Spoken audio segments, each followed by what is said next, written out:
Hi everyone, welcome to the third episode of the History Hoppers, where we're gonna talk about another hidden gem in the world. So, before we move forward, I would like to introduce you to my mission of starting this channel because I feel that's very important. So, my mission with this channel was to share the bite sized wisdom about these beautiful historic sites around the world. All the content that you see here, including the images and insights, are our first hand experiences visiting these remarkable places. So, let's get started. So, Nivya, what are we going to talk about today? Yes, we will be discussing Huaca Pucllana today. It is a Quechua name and roughly means the sacred place for ritual games or sacred game site. It is an ancient adobe pyramid located in Lima, Peru. Lima is the capital city of Peru. This structure, Huaca Pucllana, was built by the Lima civilization. That was the civilization that came before Incas, around 200 to 700 AD. It served ceremonial, funerary, and administrative purposes and was likely a center for elite religious rituals. Hmm, very interesting. So, when was it discovered and who discovered it?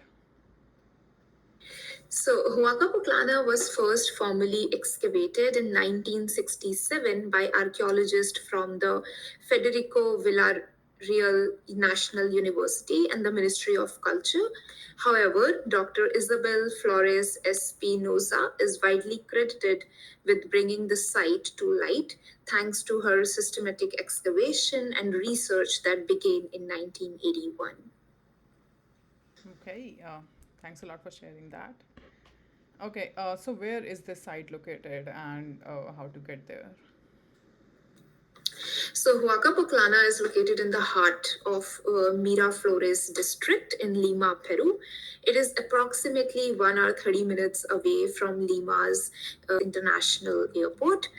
At the site, they have a nice little museum right at the entrance that showcases some of the antiques from Lima civilization. There is also a dining area facing the Huaca Pucllana site. uh, for the visiting hours and admission, they have all the information on their website and they keep updating it. But the general information is for daytime visits, Wednesday to Monday, it is 9 a.m. to 5 p.m. Admission fee is approximately 4 USD or 15 sols. Let's move forward. So, what is this structure actually, and what is it made of? Yeah. So Huaca Pucllana is an impressive pre-Columbian adobe pyramid built by the Lima civilization, long before the Inca civilization rose to prominence. So this structure, as I mentioned earlier, served religious, ceremonial, and administrative functions, especially for the elite class of Lima culture. So if we talk about the layout of this pyramid, this whole site, it spans approximately 6 hectares, and the central feature is a stepped pyramid. It's a seven-layer pyramid, about 22 meter or 72 feet tall, composed of several terraced platforms. And the kind of brick style that they have used is called bookshelf adobe brick style. So it is a method that they have used where the handmade adobe bricks that they used were thin and rectangular, and they were arranged vertically and loosely stacked. So this method created spaces between bricks, allowing the structure to absorb shocks from earthquakes, a brilliant form of seismic engineering. Other than that, the adobe bricks that they used, these were sun-dried mud bricks. They were made from clay, sand, and straw, molded and dried in the sun. And these guys used clay and mortar for binding these bricks together and for coating surfaces. The major excavation and preservation efforts began in the 1980s. So much of what is visible today is the result of careful reconstruction using traditional techniques and materials to reflect its original form. Hmm, very interesting. Okay, since you mentioned the mud bricks, I have to ask this. What happens if it rains? Like, is the structure gonna be destroyed? Yeah, that's a very nice question. Before we talk about what's going to happen to the structure if it rains in Lima, let's get some facts straight about Lima's rainfall. So, Lima, Peru is one of the driest capital cities in the world, despite being located on the Pacific coast.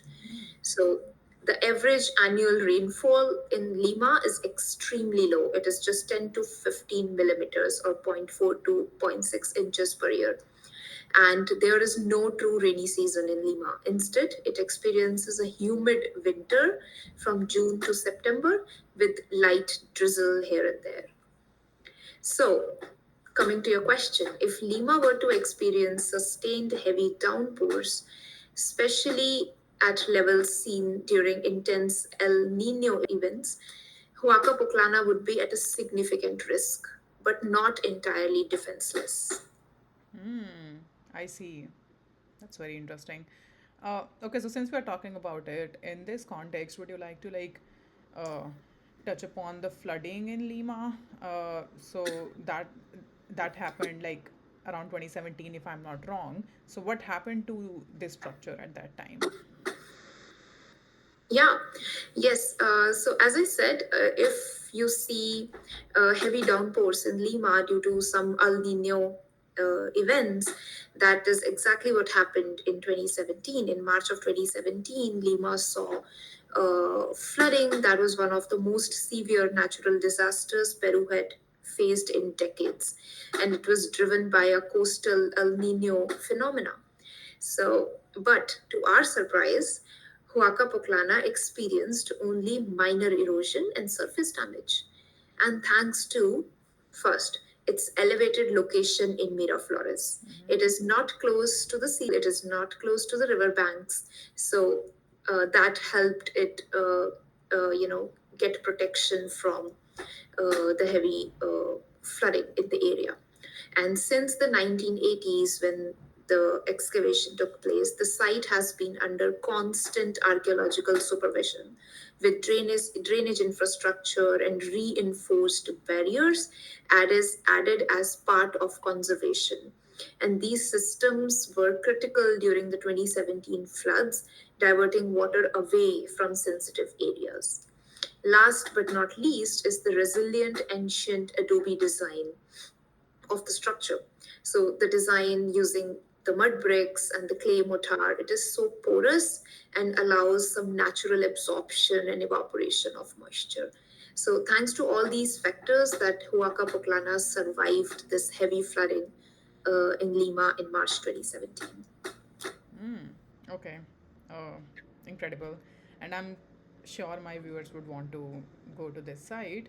So the question is like, can we roam around ourselves?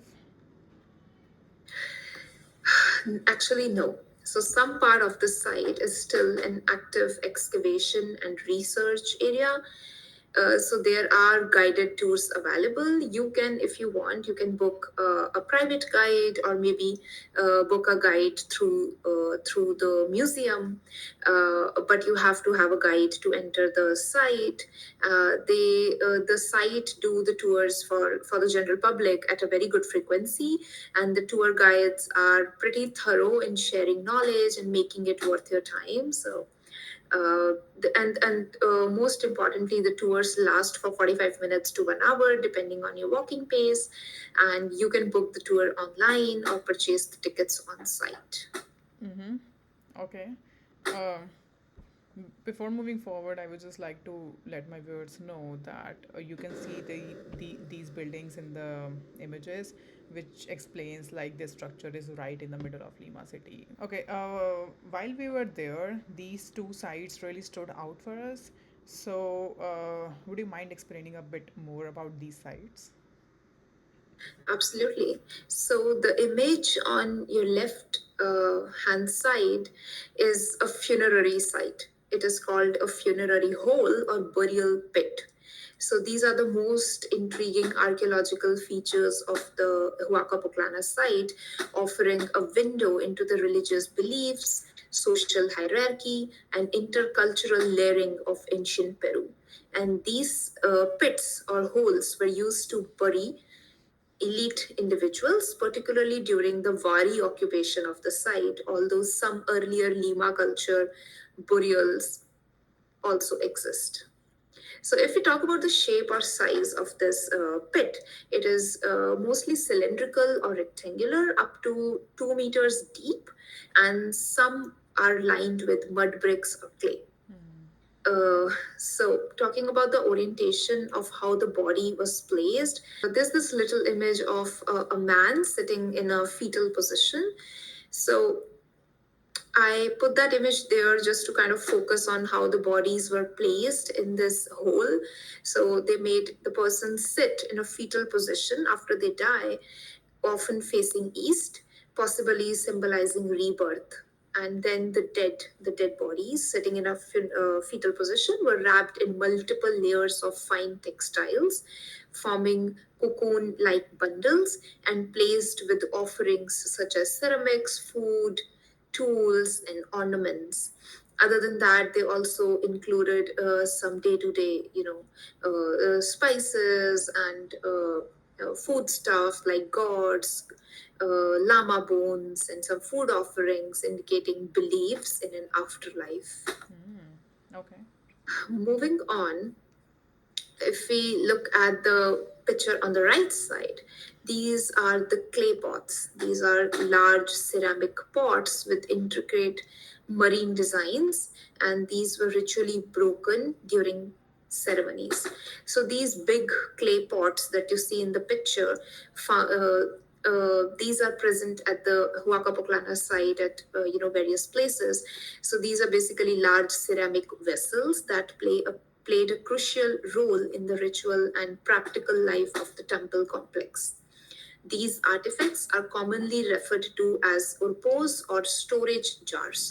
So many of these pots were likely used to store food offerings such as maize, beans, dried fruits, and grains, which were essential for ceremonial feasts or rituals.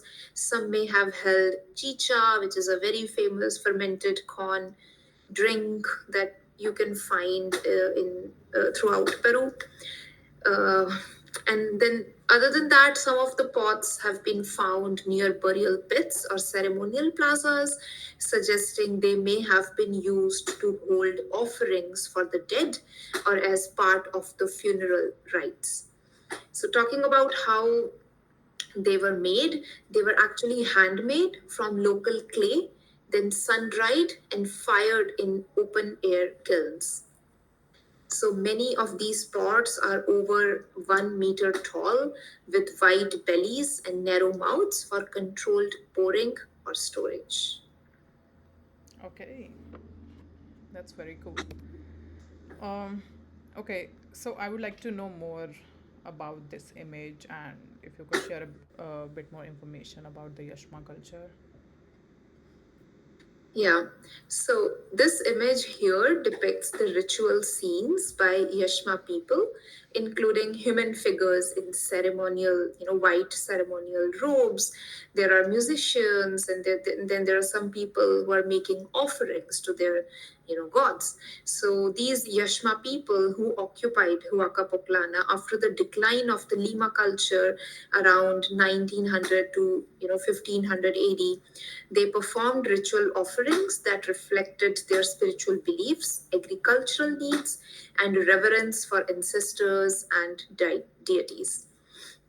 So the Yashma people, they were polytheistic, and though no singular supreme deity is known, they venerated nature-based gods, including those linked to the sea, agriculture, and fertility, which were crucial in a desert environment.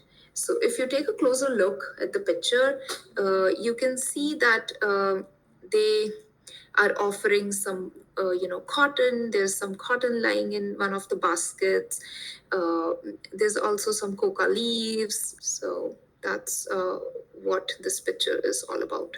Mm-hmm. Okay, thanks a lot for sharing that.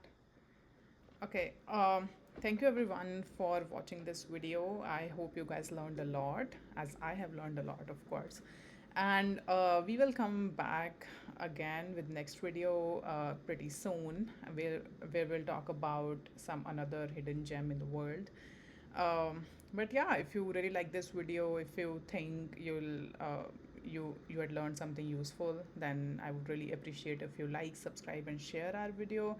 And I would really encourage you to visit Peru, to visit this beautiful site right in the middle of the Lima city.